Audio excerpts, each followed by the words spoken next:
भारत एक बेहद धार्मिक और आध्यात्मिक मान्यताओं से जुड़ा देश है। यहाँ धर्म और देवी देवताओं में आस्था है तो बुरी शक्तियों पर भी लोग यकीन करते हैं। देश में कई ऐसी जगहें हैं जहाँ के लिए माना जाता है कि यहाँ बुरी शक्तियों या फिर कहीं भूतों और आत्माओं का कब्जा है। ऐसे ही कुछ भूतिया स्थलों में सबसे ज्यादा मशहूर जगह है राजस्थान में मौजूद भानगढ़ का किला। ये किला अलवर जिले की अरावली की पहाड़ियों में सरिस्का अभयारण्य की सीमा पर मौजूद है। ये किला पहली नजर में ही देखने में अजीब और डरावना एहसास पैदा करता है। कहानियां हैं कि यहाँ भूत बसते हैं और यही वजह है कि धीरे धीरे गांवों की आबादी इस जगह से काफी दूर हो गई है। खास बात ये कि भारतीय पुरातत्व सर्वेक्षण विभाग ने स्थानीय लोगों और पर्यटकों को रात के वक्त किले में एंट्री से मनाही रखी है। कई बार पर्यटकों ने इस जगह पर असामान्य घटनाओं की पुष्टि की है। इस किले के इस वक्त हालात भी ऐसे हैं कि कोई भी अचानक इसे देखकर डर जाए। भानगढ़ गांव में मौजूद किला अपने ऐतिहासिक खंडहरों से जाना जाता है। हर साल सैकड़ों पर्यटक यहाँ किले को देखने के लिए पहुँचते हैं।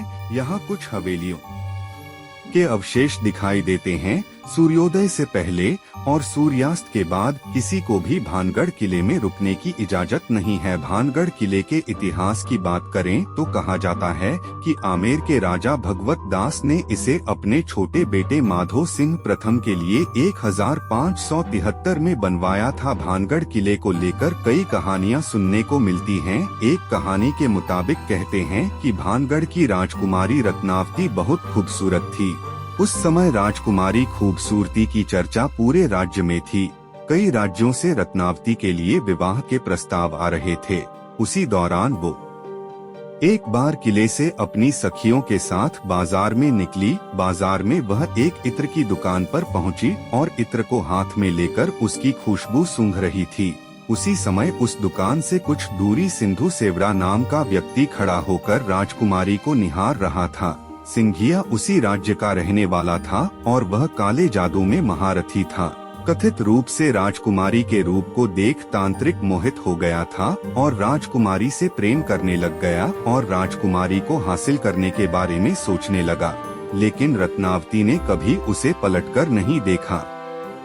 जिस दुकान से राजकुमारी के लिए इत्र जाता था उसने उस दुकान में जाकर रत्नावती को भेजे जाने वाली इत्र की बोतल पर काला जादू कर उस पर वशीकरण मंत्र का प्रयोग किया। जब राजकुमारी को सच्चाई पता चल गई तो उसने इत्र की शीशी पास ही एक पत्थर पर फेंक दी। इससे शीशी टूट गई और इत्र बिखर गया। काला जादू होने के कारण पत्थर सिंधु सेवड़ा के पीछे हो गया और उसे कुचल डाला। सिंधु सेवड़ा तो मर गया, लेकिन मरने से पहले उस तांत्रिक ने श्राप दिया कि इस किले में रहने वाले सभी लोग जल्द ही मर जाएंगे और दोबारा जन्म नहीं लेंगे। उनकी आत्मा इस किले में ही भटकती रहेंगी। आज 21वीं सदी में भी लोगों में इस बात को लेकर भय है कि भानगढ़ में भूतों का निवास है। यदि आपको ये जानकारी अच्छी लगी हो तो इस चैनल को सब्सक्राइब और वीडियो को लाइक जरूर करें।